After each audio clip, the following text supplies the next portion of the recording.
It's the afternoon of October the 2nd, and we are actually pretty close to pouring. In fact, we would have poured yesterday, but I had the realization that we didn't really need to pour concrete yesterday if we could actually pour almost all of it at the same time. So when doing the math, it turns out that I'm going to need a little more than a whole truckload for this pour. Let me try to cover this. So we have our final step. If we look like this, we can see we're going to have one step right here, right towards the end. This is after having compacted in the drain. I'm just going to put a quick and easy little 3-inch slab down here. This is going to get broken out on the next phase anyway, but I don't like to leave anything open because sometimes it takes a little longer than what you expect. So haven't put any siding on here, but now that we know where the step, now that I know where the step is going to be, I can actually put in my siding. So I've already gotten the corners made. I just had to cut the lengths. Moving forward, so we have at this angle, we can sort of see this is going to be, remember that there's going to be 2 inches of stone on top of here. So by the time we're all done, we'll have about a 5 to 5.5 inch step. Down here, it's going to be a little bit taller because the driveway starts falling off relatively quickly here. But we'll have one step, one lower step, then another step with a bullnose stone that comes out just even to the barn doors. And we've already got our steel in place for the pour here. We haven't put the dobies underneath because it's difficult to walk, and that takes about all of 10 minutes to put all the dobies underneath. We have one more little step right here, kind of like a little bench, and we have a water faucet and well, it's kind of like a little wash basin. So we can wash our car, etc., wash our hands off without having to go inside. And that's it for this area. These are the extensions that are going to be needed.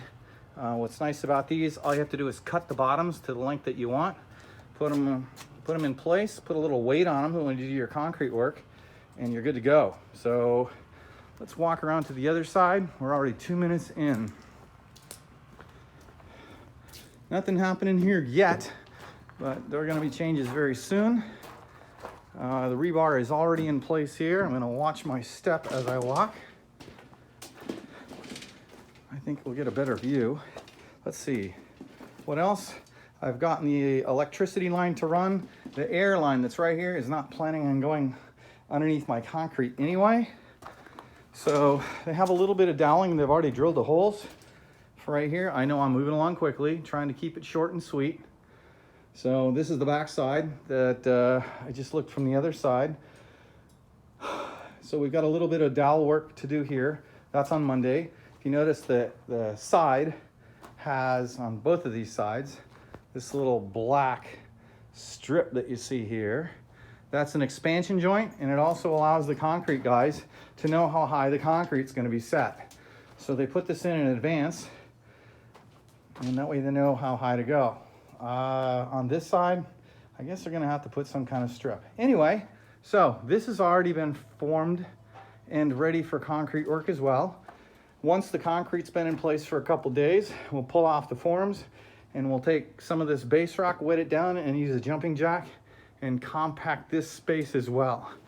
So, coming out, let's walk around this big pile. So our landing comes out about 4 feet. It's like going to have a 4-foot walk that goes from the back door over this way, and then we're going to take a step down. Now, I can talk about talk more later about, well, what are we doing in the back right here? What is this shape? The green that's painted over here, that's where all the pipe that runs from the wing. Let's see our wing. This is what we call the wing. This is our 2004 edition.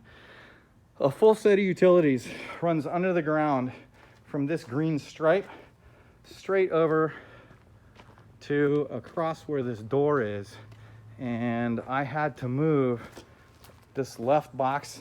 That was a pop-up. That means if something happens with the plumbing inside, there's a pop-up underneath this. I need to change that concrete to plastic so it pops up really easily if we have any kind of leak. But anyway, so the landing has already been taken out. It's already been reflashed. It's ready for us to build the same style landing, but it's only going to be a landing made of stone, and we'll have a lower walkway. And see, I painted actually right over my concrete material. But from the walkway here, we're going to take one step down about 7 inches. And then I think we're going to do a little curve. The one on the left is probably the better choice. A curve like that. And these lines, if we just flip around and look the other way, these lines are really just an extension of what's happening over by the workshop. So meaning that's what the walkway width is. So I want things to line up. So I drew extension lines the other day. And once we get around the corner, well, actually, I've kind of started marking where I expect to have some posts for my pergola. That's a big, huge wooden, I want to say it's like a trellis. Big, huge beams. Those are small. Those are little 6-inch. These are 8-inch beams, or posts rather. I plan on putting a number of 8-inch posts left and right for a walkway. And then over the top, of course, a lot of cross pieces, probably made out of redwood as well. And then I will train some vines, big vines, that will give us a little bit of rain protection when the weather happens. So same thing, I'm gonna have a 2-foot walkway here. So that's why I have marked 2 feet over, 2-foot planter right here. That's where I can replace that with better soil and let the vines live there. And then we'll have a 4-foot walkway, and here's where we have to make a choice. We're making a choice. I'm kind of expecting we'll have a stairway that comes this way, which just steps down 1 or 2 steps. And then at the same time, I'm looking at maybe doing the same thing right here. And I've just started working on the shape of the stair that heads down to the lower level. And that's just one side. I kind of ran out of pipe. You'll understand in a minute. So I've been kind of busy. So if we look to the left, this is what I'm planning on doing on the inside. The white pipe that you see here, this white pipe represents the center of the rail line that's going to be installed.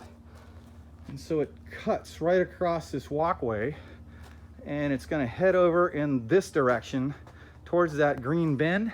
And there are 2 switches between here and that green bin. One switch will break off and go into the workshop.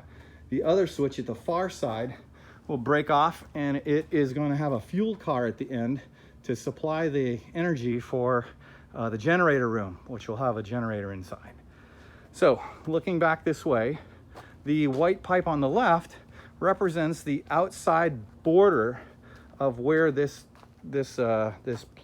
pad is going to be built up to. So everything will be this level, straight across, and I'll have a 6-inch kicker, 6-inch wide, maybe 8 inches tall kicker, so that if I have to push materials in or wheel them in, that if I make a mistake and go over the edge, that it doesn't go down the hill. So if I put a 6-inch kicker in there, that will save me a lot of grief. So the kicker will stop right about here, so that if I want to, so the concrete will continue on to this orange line right here. And if I want to, create a set of stairs that goes down through my redwoods, which I planted back in 2003. They're like 40 feet tall now. I can already envision a nice set of wooden stairs that takes me down to the trail below. There's a trail down there that I cut 2 weeks after Grant was born. That would have been in the middle of June, the end of June in the year 2001. So a lot has grown since then. Looking back out this way, so I've got a little curve around the tree. Wow, this is a long video. Sorry. Anyway, and I'm still trying to get a handle on what we're going to do, but I suspect what'll happen is this pipe is going to continue, not the way that it's currently set up. But if we look at the pink, probably going to take this wall, put it in a nice clean curve like this around this redwood, which probably won't ever grow because I had to chip into rock just in order to get it planted. And then it's going to stop, and it'll actually end up square right here. So if I put a post for my pergola right here at the end, then I could actually put some kind of fence in here if I really wanted to have a little more privacy. So if you don't want to look at my cement mixer or my train cars, etc., you don't have to worry about it. Anyway, sorry for the long video.